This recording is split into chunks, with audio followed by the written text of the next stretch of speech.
I never thought the person I trusted most would betray me using my own laptop. But that night, when Madison casually left her device open, I saw everything. I wasn't snooping. She had simply gone to the kitchen to answer a call, leaving the screen fully visible. My eyes landed on a message thread that didn't belong to me. My name wasn't anywhere in that chat. Instead, there were hearts, kisses, and private conversations between her and Thomas, her colleague, my acquaintance. I stared at the words, frozen. My stomach twisted as I read how she called him her escape, and the only one who understood her. She wrote about how boring I had become, how she stayed only because I was convenient. Every message felt like a knife slicing through my chest. For 5 years, I supported Madison. I sacrificed job offers, worked overtime to help cover her student debts, even took care of her mother during her surgeries. And this was how she repaid me, using my own laptop as her private playground to cheat. I heard her soft humming from the kitchen as she poured herself wine, completely unaware that her lies were unraveling. My hands trembled, but my face remained calm. I clicked through the chats quickly, capturing screenshots of every damning message. The timestamps, the photos, even the voice notes, everything. She returned minutes later, smiling as if nothing had happened. "I'm thinking we should take a short trip this weekend," she said sweetly, sitting beside me. I forced a smile. "That sounds nice." Madison had no idea.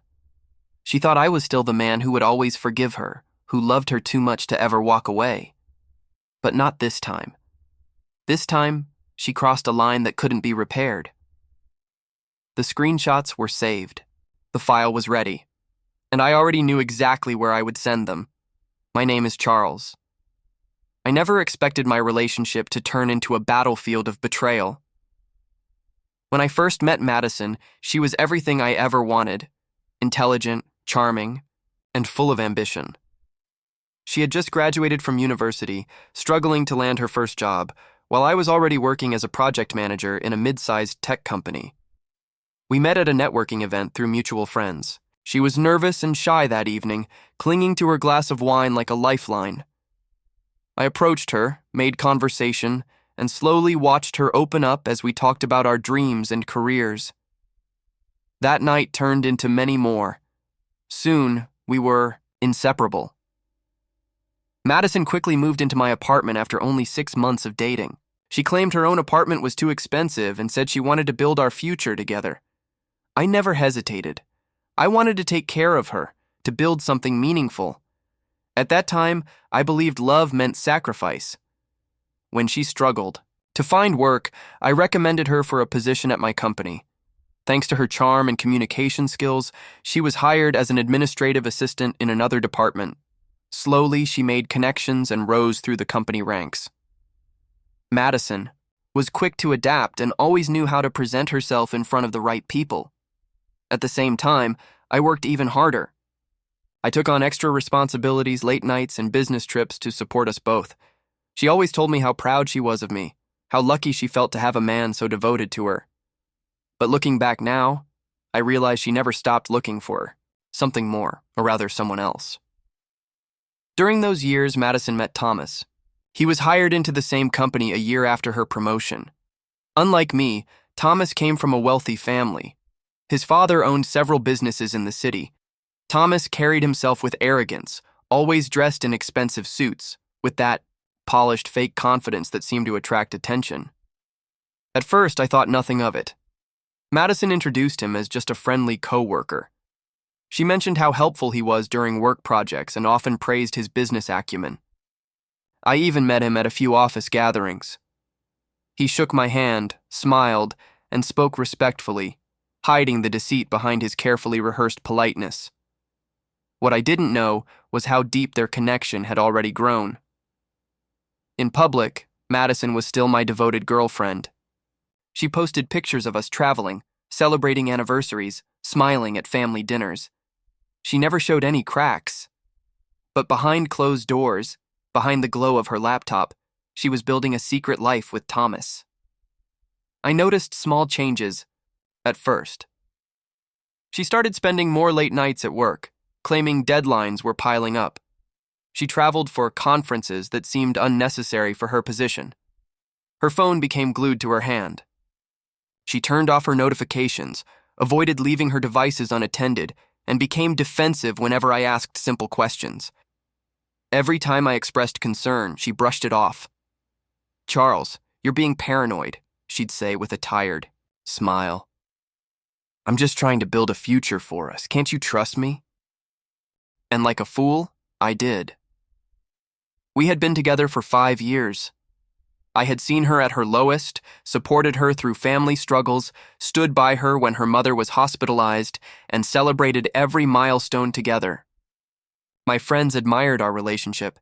Even my parents loved her, often telling me how lucky I was to have found such a loyal, hardworking woman. But loyalty was never truly there. That night, when I saw her laptop screen wide open, everything unraveled. In an instant, I could see it all. The chats filled with intimate language, secret dinner reservations, hotel bookings, and private jokes they shared at my expense. She wrote to Thomas about how boring I had become, how I lacked ambition compared to him, how she was simply waiting for the right time to leave me. She was calculating. Cold. She never intended to tell me herself. She wanted to drain every advantage she could from our relationship until she found a more stable position with Thomas. The worst part was how easily she lied to my face after that night. She returned from the kitchen carrying 2 glasses of wine, kissed my cheek, and spoke as if we were still the happy couple everyone envied. Her deception wasn't just betrayal, it was a complete erasure of everything I thought we had built together. I didn't react that night. Instead, I saved every message, every image, every reservation confirmation. The more evidence I gathered, the calmer I became. The emotions inside me no longer burned as pain. They hardened into a quiet, sharp determination. This wasn't going to end with me confronting her and watching her cry her way out of responsibility. Madison had crossed a line she could never walk back from, and I was done playing the fool. In the days following my discovery, Madison continued playing her role perfectly. She smiled every morning, texted me throughout the day, and kissed me goodnight as if nothing had changed. The act was flawless. But for me, every word she spoke, every gesture she made, only deepened the disgust inside me. At work, Thomas's behavior grew bolder. I saw them together in the cafeteria, laughing too comfortably for coworkers. Their glances lingered longer than appropriate, filled with a silent understanding. Madison never once mentioned him outside of work, but her eyes betrayed her every time they crossed paths. One evening, she came home later than usual. She claimed a meeting had run long. She slipped off her heels and curled into my arms on the couch like nothing had happened. I could still smell the faint trace of his cologne on her dress. My stomach twisted, but I kept my face steady. I already had everything I needed. Every message, every photo, every hotel receipt they had carelessly exchanged was saved. Yet the most dangerous part of Madison's betrayal wasn't the affair itself. It was how easily she had begun building a future without me while still using me as her safety net. Her parents had no idea. They adored Thomas. Madison had skillfully painted him as just a helpful coworker who supported her professional growth. They even encouraged her to bring him around more often, praising his background and family connections. Madison's father once told me, "Thomas is the kind of friend every ambitious woman needs in her career." Madison's mother would often call me the perfect son-in-law. "You've been so good to our daughter, Charles. We're lucky to have you in the family." Those words stung deeply, knowing what Madison was truly doing behind their backs. Even more cruel was the fact that Thomas was engaged. His fiancée, Charlotte, was well-connected, respected, and completely unaware that her future husband was spending his nights with Madison. I had met Charlotte once at a company gala. She was polite, elegant, and spoke highly of Thomas, completely blind to his deceit. The more I watched Madison live this double life, the more I realized how calculated she truly was. She wasn't simply cheating, she was strategizing.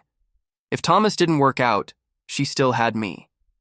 If things with Charlotte collapsed, she could fall back into the arms of whoever offered her the most stability. but I wasn't going to wait for her to make that decision. One afternoon, as Madison was out, I sat at my desk, staring at the folder I had created. Every screenshot, every video recording of her late-night video calls, and every piece of evidence was organized perfectly. I could feel the weight of those files, not as a burden, but as power. Madison's betrayal was no longer just a personal wound. It was ammunition. I researched Charlotte's private email through old corporate contacts. I found her father's business email as well. I drafted a message, attaching every file without a single word of explanation. The truth didn't need commentary. The evidence would speak for itself. Before pressing send, I paused for a moment, not out of hesitation, but out of finality. Once I sent this, there would be no turning back. I clicked. The message was gone. The following days moved in eerie calm. Madison carried on like nothing was amiss, planning a weekend getaway and even suggesting we meet with her parents for dinner.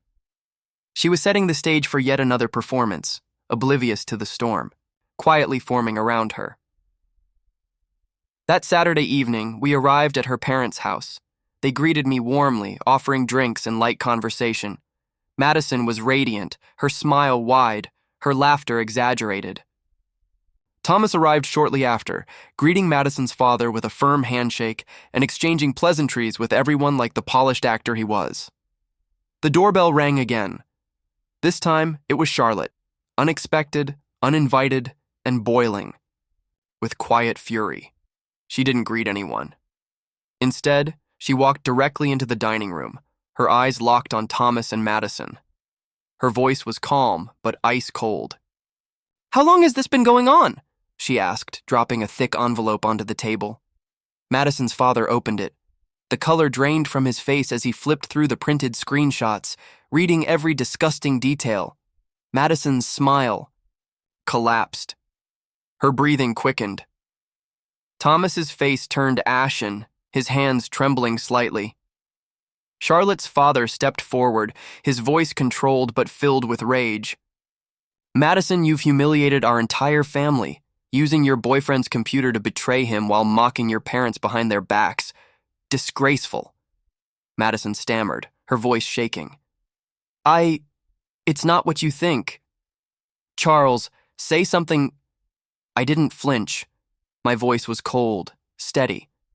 "I think everything is clear, Madison." Thomas tried to intervene. "Charlotte, listen. This wasn't planned, Madison. She pressured me." "Enough!" Charlotte's father roared. "Both of you disgust me."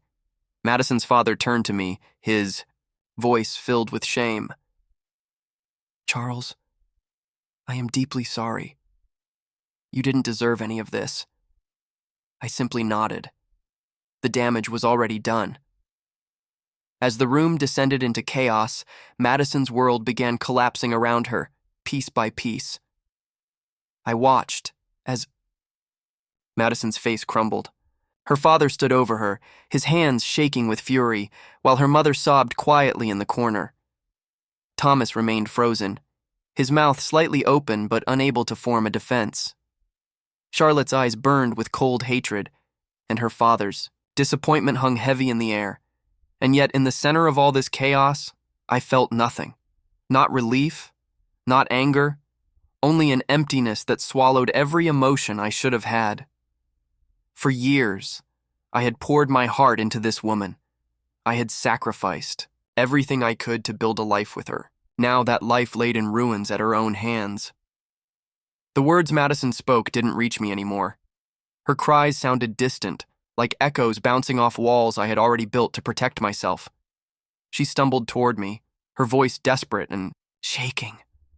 "Charles, you know I love you," she whispered. "You're the only one I ever truly loved."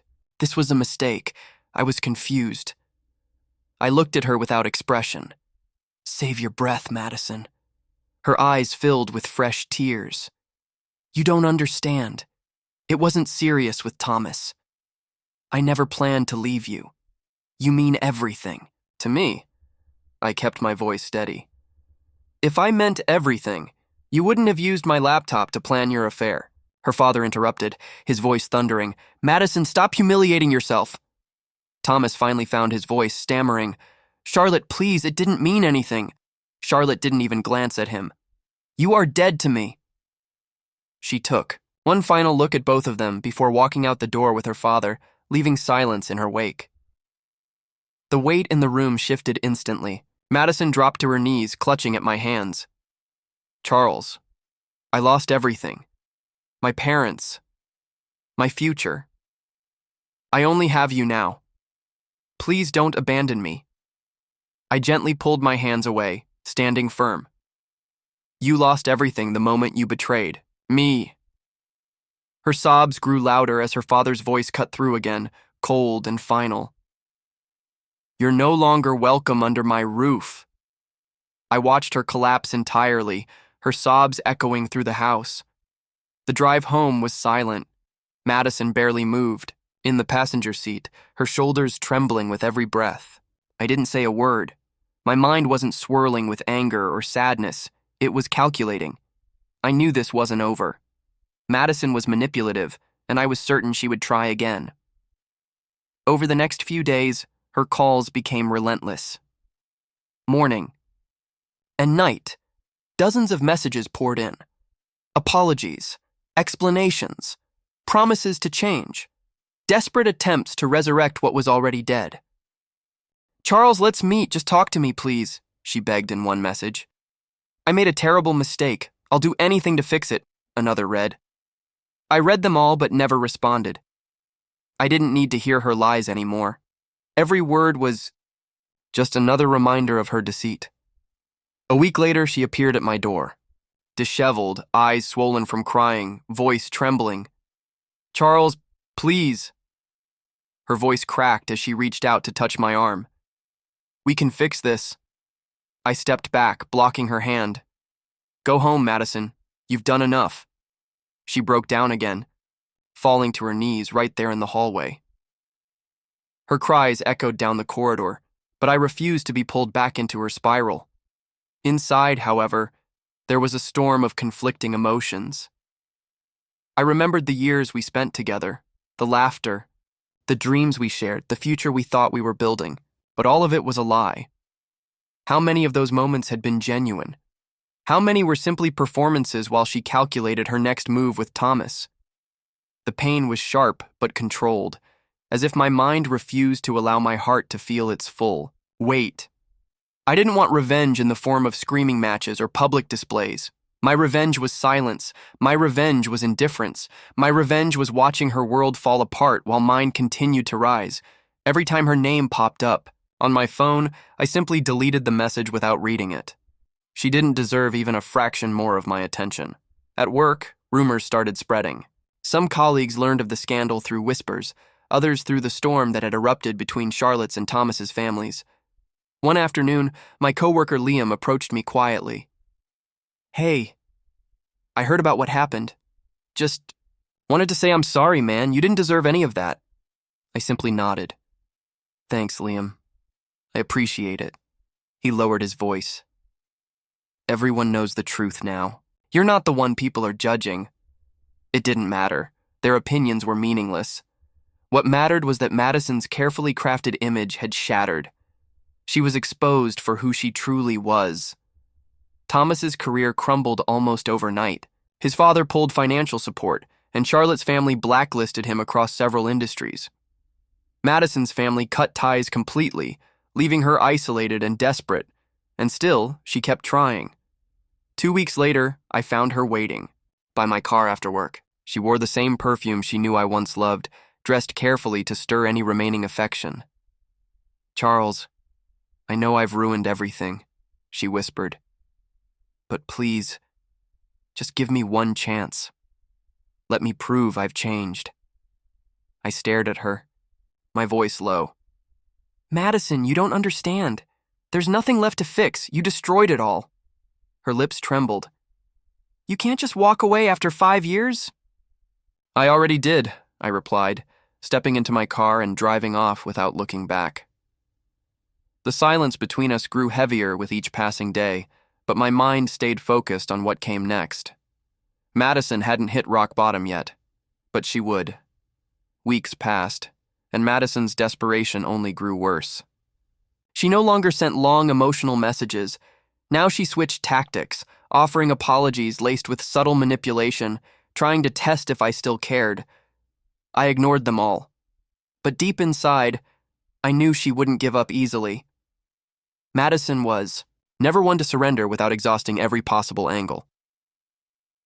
One evening, as I arrived home after a long day at the office, my phone buzzed. It was an unknown number. Out of curiosity, I answered. A woman's voice spoke, calm but deliberate. "Mr. Charles, this is Emily, Mr. Thomas's legal representative. I believe we need to talk." For a moment, I said nothing. The name alone was enough to trigger my suspicion. "About what exactly?" I finally asked. Emily wasted no time. "My client is pursuing legal action for defamation. He claims that your actions in distributing private conversations have caused him professional and personal harm. He's seeking damages." I let out a cold chuckle. "He's filing a lawsuit against me?" "Yes," she replied. "We can discuss a settlement if you're open to negotiation. Otherwise, we'll proceed with court filings." I ended the call without responding. The nerve Thomas had to try and paint himself as the victim was almost amusing. But beneath my calm exterior, I knew this was a calculated move. Madison was behind this. She couldn't break me emotionally, so now they were trying to pressure me legally. 2 days later, Madison herself showed up outside my office building. She waited near the entrance, holding a folder. When she saw me approaching, she quickly stepped forward. "Charles, I know you've been contacted," she started, her voice softer than before. "Look, this has gone too far. Let's not ruin each other's lives. Just drop everything, and we can make this disappear." I stared at her in silence, my jaw tightening. She continued, lowering her voice. "You don't want to drag this into court, do you? Think about your reputation. Think about your company. Let's handle this privately." Her tone was filled with false concern, but her eyes revealed her desperation. She thought threatening me would work. She thought I still feared losing something. "Madison," I said flatly, "you've already ruined everything. There's nothing left you can threaten me with." "Charles," she said quickly, "you're forcing my hand. You may think you've won, but Thomas's father still has influence. He can bury you in legal fees. Just let this go." I stepped closer, my voice dropping.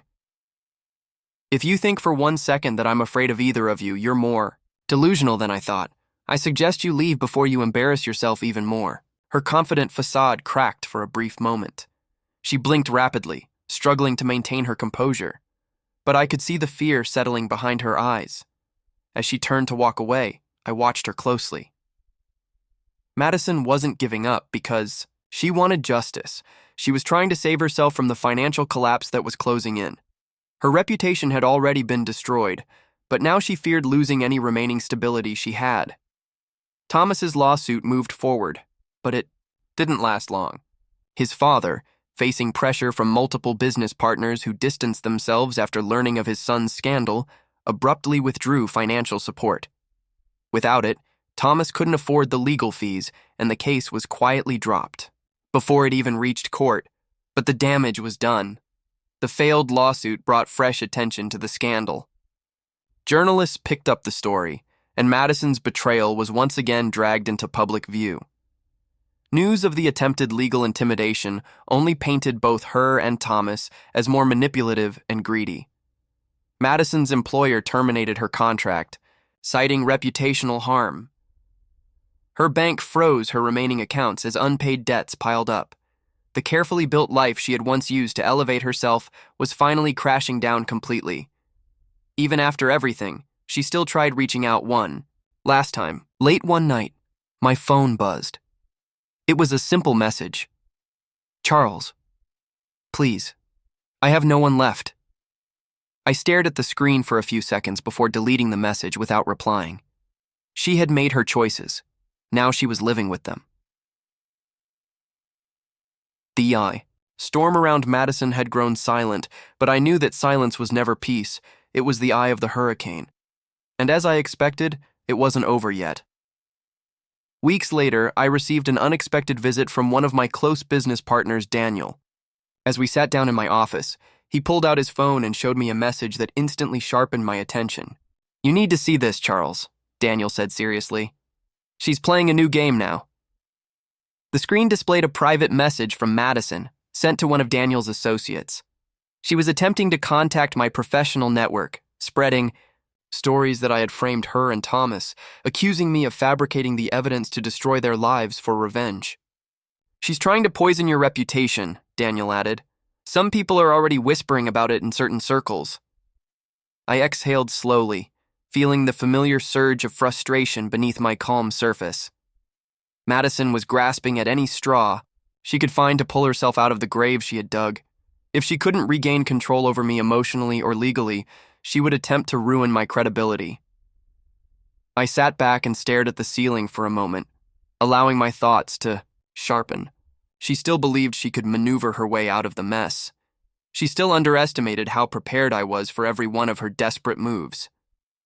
"Let her talk," I said flatly. "I've been waiting for her to cross this line." Madison wasn't clever enough to realize that the people she was trying to influence were loyal to me. Every message she sent was forwarded to my legal team. Every lie she tried to plant was carefully documented. I was building a new case against her, a defamation and harassment suit.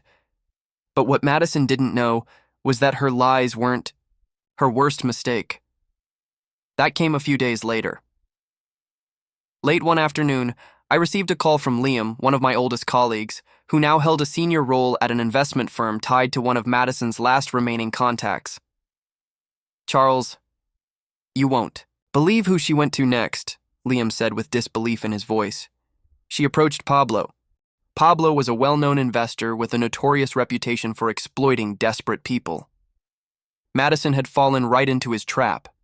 She promised him confidential documents from her previous employer, documents she had no legal right to possess anymore. It was greed mixed with desperation. She tried to trade stolen corporate data in exchange for Pablo's financial protection, but Pablo was no fool. He recorded their entire meeting, keeping a copy of the conversation where Madison openly offered him confidential files in exchange for money. Liam forwarded the recording to me. As I listened to Madison's voice calmly discussing which files she could steal, a hollow laugh escaped my lips. She had walked straight into her own destruction. With this new evidence, I moved swiftly. My legal team filed charges for corporate espionage, data theft, and breach of contract. The authorities moved faster than even I anticipated. Within 72 hours, Madison was arrested. The media devoured the story. Madison, once admired for her charm and success, was now dragged through headlines as a criminal. Reporters swarmed her court hearings. Photos of her being led into the courthouse in handcuffs flooded every news outlet. I attended none of it. There was no satisfaction in watching her downfall publicly. My satisfaction came from knowing that I no longer carried the weight of her betrayal. During her trial, Madison sat in the courtroom looking nothing like the woman I had once loved. Her hair was disheveled, her eyes sunken, her posture weak. She barely spoke during the proceedings, allowing her attorneys to fight for a lesser sentence. But the evidence was overwhelming. The prosecution presented not only Pablo's recording, but the full history of her previous scandals, the affair, the blackmail attempts, the false accusations against me. The judge was merciless.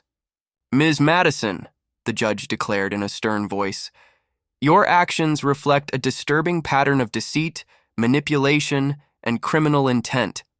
This court sentences you to 5 years in prison." As the gavel struck, Madison's expression crumbled. Her sobs echoed through the courtroom, but no one moved to comfort her. The people she once manipulated had all turned away. Even Thomas, who had already faded into obscurity after his father's financial collapse, was nowhere to be seen. The two of them had devoured each other like parasites, and now Madison was left entirely alone to face the consequences. After the sentencing, as I walked out of the courthouse, several reporters tried to approach me. "Mr. Charles, do you have any comment on the sentencing?" one asked, shoving a microphone forward. I simply shook my head and replied calmly, "The truth has spoken. That's all that needs to be said." The cameras flashed, but I didn't linger. I walked past them, feeling nothing but closure. Weeks turned into months. My company continued to thrive. The storm Madison created had passed, and now my days were filled with new business ventures and peaceful evenings. But then, nearly a year later, a familiar figure appeared once more. As I left a business conference late one evening, I noticed someone standing near my car under a dim street lamp. It was Madison. Her prison sentence had been reduced for good behavior, but the woman standing before me was unrecognizable. Thin, pale, and fragile, her once bright eyes now hollow. "Charles," she whispered, her voice barely audible. "Please. I have nothing left. No one. I just wanted to talk." I said nothing. She stepped closer, her voice cracking. "I know I don't deserve anything from you, but I had to see you one last time." I studied her for a moment, but whatever I had once felt was long gone. "You made your choices," I said softly. "Now you live with them." Tears spilled down her cheeks. "I was selfish. I see it now. I ruined everything." I nodded slightly but offered no comfort. "Goodbye, Madison," I said firmly, stepping into my car. As I drove away, I didn't look back. The chapter was closed. Completely. After that final encounter, beneath the street lamp, I never saw Madison again. Time moved forward. The scandal that had once consumed my life became nothing more than distant noise to me. My company continued expanding. New business partnerships flourished, and my name within. The industry grew stronger than ever. Ironically, many of the people who once whispered behind my back now sought meetings, eager to work with me. The financial circles that Madison once tried to infiltrate were now fully under my influence. Every door she had tried to force open was firmly locked, except now I held the keys. Thomas vanished entirely from the professional world. After his father's business collapsed under public pressure, he left the country. Rumors suggested that he was working small jobs abroad, desperate to avoid the humiliation that followed him everywhere. No one cared where he ended up. He had burned every bridge that could have saved him. As for Madison, I heard occasional rumors. She had returned to her small hometown after serving the remainder of her sentence. The lavish lifestyle she once flaunted was gone. Her parents, still disgraced by her actions, kept their distance. Whatever small social circle she clung to had dissolved long ago. One mutual acquaintance told me she had taken a job working at a local retail store. Her health had deteriorated during her time in prison, and the stress of her fall from grace weighed heavily on her appearance. She was no longer the vibrant, ambitious woman I had once met, but none of it concerned me anymore. I had no hatred left, only indifference. 5 years later, I stood in my new corporate headquarters, an expansive glass tower that overlooked the city. The skyline glowed beneath the setting sun, and I allowed myself a brief moment of reflection. Everything I had lost had been replaced with something far greater. My career had reached heights I once only dreamed of. My company had acquired several of the very firms that Thomas and Madison once tried to climb over. The people who had once mocked me now answered to me. Justice had been delivered, not through anger, not through petty revenge, but through cold, calculated patience. One afternoon, as I reviewed quarterly reports in my office, my assistant entered with a hesitant expression. "Sir, there's someone outside asking to speak with you," she said carefully. "Who?" I asked. She shifted uncomfortably. "It's Madison."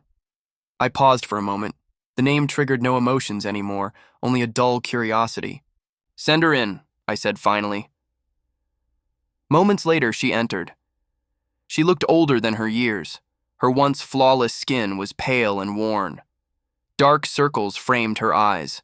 Her posture, once confident and commanding, was now timid. "Charles," she greeted, softly. I remained seated behind my desk, silently observing her. She took a cautious step forward. "I know I have no right to ask for anything. I don't even know why I came here. She swallowed hard, her voice shaking. But I wanted to say, I'm sorry. I said nothing. Tears filled her eyes. I destroyed everything. My life. My family. You. I calmly replied, You destroyed yourself, Madison. I was simply a casualty along the way. She lowered her head, her voice barely a whisper. I wish I could take it all back. The silence in the room stretched between us. Finally, I spoke. You can't. She wiped her tears, trembling. I don't expect forgiveness. I just wanted you to know that. I nodded slightly, but offered nothing more. Madison stood there for several more seconds, as if hoping for something, any sign of warmth, of familiarity, of the man who once loved her. But she found nothing. With one last glance, she turned and walked out of my office. The door closed quietly behind her. That was the last time I ever saw her. As months passed, her name disappeared entirely from conversation. She lived quietly, in her hometown, forgotten by the very world she once fought so hard to dominate. The once vibrant, manipulative woman who thought she could control everything now lived in obscurity, broken by her own ambition. Meanwhile, my success continued to soar. I expanded my company internationally, becoming a key player in global markets. The respect I earned wasn't because of her betrayal, it was because of my ability to rise above it. I often received invitations to events attended by people who once watched my humiliation unfold. They now approached me with nothing but admiration and respect. Some apologized, others pretended they had always been on my side. I accepted none of their apologies, but politely tolerated their presence. Success itself was my revenge. One evening, as I stood on the balcony of my penthouse overlooking the city lights, I allowed myself a rare moment of personal reflection. Madison was gone from my life, not just physically, but emotionally. The pain she caused had long been buried under layers of success, growth, and peace. The ultimate revenge wasn't her imprisonment. It wasn't her financial ruin. It wasn't even her disgrace in the public eye. The ultimate revenge was living a life she could never touch again, a life she could only watch from afar, forever regretting what she had thrown away. For years, she had tried to control me, manipulate me, and define my worth by how much I needed her. But in the end, she was nothing but a lesson. A painful, unforgettable lesson that I would never allow anyone to repeat. And as the city lights sparkled beneath me, I smiled faintly. The past was finally completely gone.